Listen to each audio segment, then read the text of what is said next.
우리는 세상을 감각을 통해 경험합니다. 시각, 후각, 촉각, 미각, 청각. 이것들은 우리에게 친숙한 인지의 도구입니다. 하지만 이 5가지 감각을 넘어선 또 다른 감각이 존재한다면 어떨까요? 바로 여기가 초감각적 지각, 즉 ESP의 영역입니다. ESP는 알려진 감각 기관을 통해 얻어지는 것이 아닌 정보에 대한 민감성을 시사하는 능력을 포함합니다. 다른 사람의 생각을 읽는 텔레파시, 멀리 떨어져 있거나 숨겨진 물체나 사건을 보는 투시, 미래의 사건을 감지하는 예지. 이러한 현상은 뇌의 작동 방식에 대한 우리의 기존 이해에 도전장을 던집니다. ESP는 과연 실제 하는 현상일까요? 그 답은 여전히 미스터리로 남아있으며 사람들의 호기심과 논쟁의 대상이 되고 있습니다. ESP의 진위 여부와는 별개로 ESP에 대한 탐구는 의식의 본질과 감각의 한계에 대한 심오한 질문을 제기합니다. 우리의 뇌는 복잡한 뉴런 네트워크로 서로 협력하여 세상에 대한 경험을 만들어냅니다. 눈, 귀, 피부 및 기타 감각 기관에서 수집한 감각 정보는 전기 및 화학 신호로 변환됩니다. 이 신호는 신경 경로를 통해 빠르게 이동하여 뇌의 여러 영역에 도달하고 그곳에서 처리되고 해석됩니다. 본다는 행위를 생각해보세요.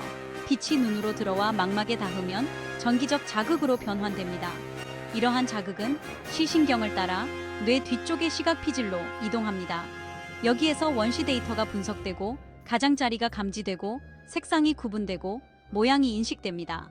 하지만 만약 이것이 이야기의 일부일 뿐이라면 어떨까요? 친숙한 감각 처리 경로 너머에 더 미묘한 다른 지각 채널이 존재한다면 어떨까요? 역사를 통틀어 설명할 수 없는 기이한 현상을 경험했다는 사람들의 이야기는 수없이 많았습니다. 멀리 떨어진 곳에서 위험에 처한 자녀를 감지하는 어머니, 나중에 실현되는 생생한 꿈을 꾸는 사람들, 누군가가 자신을 지켜보고 있다는 갑작스럽고 설명할 수 없는 느낌을 받은 후 돌아보니 실제로 누군가 응시하고 있었던 경험. 세대를 거쳐 전해 내려오는 이러한 일화들은 우리가 즉각적으로 이해할 수 있는 범위를 넘어서는 감각의 가능성을 암시합니다. 개별적인 이야기는 우연의 일치나 상상으로 치부될 수 있지만 여러 문화권과 시대에 걸쳐 이러한 이야기가 나타나는 빈도와 일관성을 보면 생각해볼 여지가 있습니다. 이러한 이야기들이 과학적 증거는 아니지만 뇌와 뇌의 능력에 대한 우리의 이해가 아직 완전하지 않다는 것을 상기시켜줍니다. ESP에 대한 과학적 연구는 흥미와 회의론 모두를 불러일으켰습니다. ESP 능력을 분리하고 측정하도록 설계된 통제된 실험에서는 엇갈린 결과가 나왔습니다. 일부 연구에서는 통계적으로 유의미한 결과가 나타나 실제 효과가 있음을 시사하는 반면 다른 연구에서는 이러한 결과를 재현하지 못했습니다. 한 연구 분야에서는 예감에 초점을 맞추고 있는데 이는 개인이 감정적으로 자극적인 자극에 노출되기 몇 분 전에 생리적 변화를 보이는 것을 말합니다. 이러한 결과는 흥미롭지만 해석의 여지가 있으며 진정한 형태의 예지인지 아니면 단순히 미묘한 단서에 대한 무의식적인 민감성인지는 불분명합니다. 또 다른 연구 라인은 ESP를 설명하는데 양자역학의 잠재적 역할을 탐구합니다. 회의론자들은 ESP와 같은 경험을 설명하기 위해 초자연적인 설명을 끌어들일 필요가 없다고 주장합니다. 설명할 수 없는 것처럼 보이는 많은 사건은 우연, 선택적 기억, 확증 편향 또는 심지어 의도적인 속임수와 같은 더 평범한 요인으로 설명할 수 있습니다. 예를 들어 생각을 읽힌 것 같은 느낌은 반엄 효과로 설명할 수 있는데 이는 개인이 일반적인 진술을 자신에게 특별히 해당되는 것으로 인식하는 것을 말합니다. 마찬가지로 예지몽은 뇌가 무의식적으로 정보를 처리하고 과거 경험을 바탕으로 예측을 생성하는 경향으로 설명할 수 있습니다. 무대 마술사와 정신주의자들은 종종 속임수와 암시를 사용하여 ESP의 환상을 만들어내고 알려지지 않은 것에 대한 패턴을 찾고 설명을 찾는 우리의 자연스러운 경향을 이용합니다. 비판적 사고의 회의로는 필수적이지만 열린 마음으로 ESP 연구에 접근하는 것이 중요합니다. 인간의 뇌는 알려진 우주에서 가장 복잡하고 불가사의한 구조 중 하나로 남아 있습니다. 수십 년간의 연구에도 불구하고 우리는 이제 막 그 신비를 풀기 시작했을 뿐입니다. 뇌의 광대한 영역은 여전히 제대로 이해되지 않고 있으며 뇌 능력의 전체 범위는 여전히 알려져 있지 않습니다.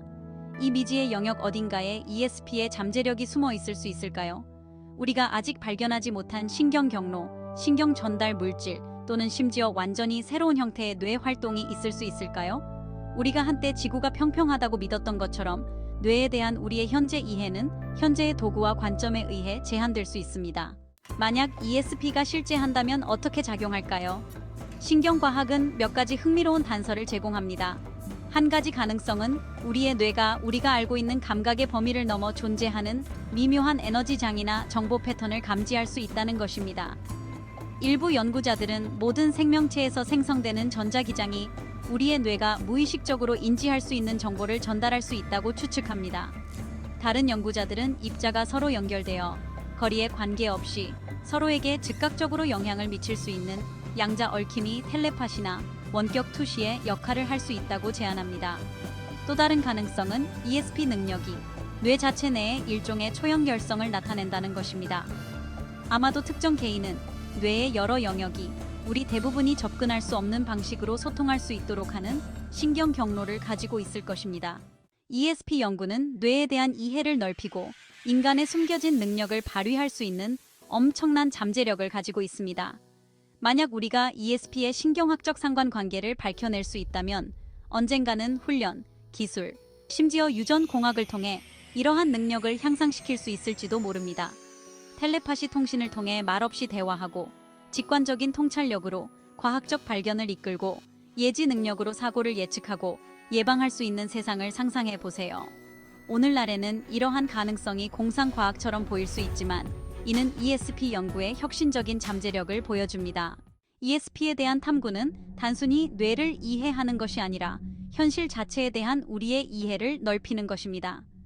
만약 우리의 뇌가 알려진 감각의 한계를 넘어 정보를 인지할 수 있다면 이는 의식의 본질, 만물의 상호 연결성, 우주의 구조에 대해 무엇을 말해줄까요? 아마도 우리의 마음은 ESP를 통해 이러한 숨겨진 현실을 엿볼 수 있게 해주고 현재의 과학적 패러다임에 도전하고 인간 지식의 경계를 탐험하도록 우리를 초대할 것입니다. ESP 연구는 궁극적으로 의식 자체의 본질을 이해하기 위한 여정입니다. 의식이란 무엇일까요? 의식은 어떻게 뇌의 물질에서 발생할까요? 그리고 의식의 진정한 한계는 무엇일까요? 마음에 대한 우리의 현재 이해에 도전하는 현상을 조사함으로써 우리는 과학적 탐구의 경계를 넓히고 새로운 가능성의 마음을 열게 됩니다. 뇌와 우주의 신비를 더 깊이 파고들수록 우리는 가장 심오한 발견이 기존의 믿음을 확인하는 데 있는 것이 아니라 미지의 것을 받아들이고 경이로움에 대한 우리의 능력을 확장하는 데 있음을 알게 될 것입니다.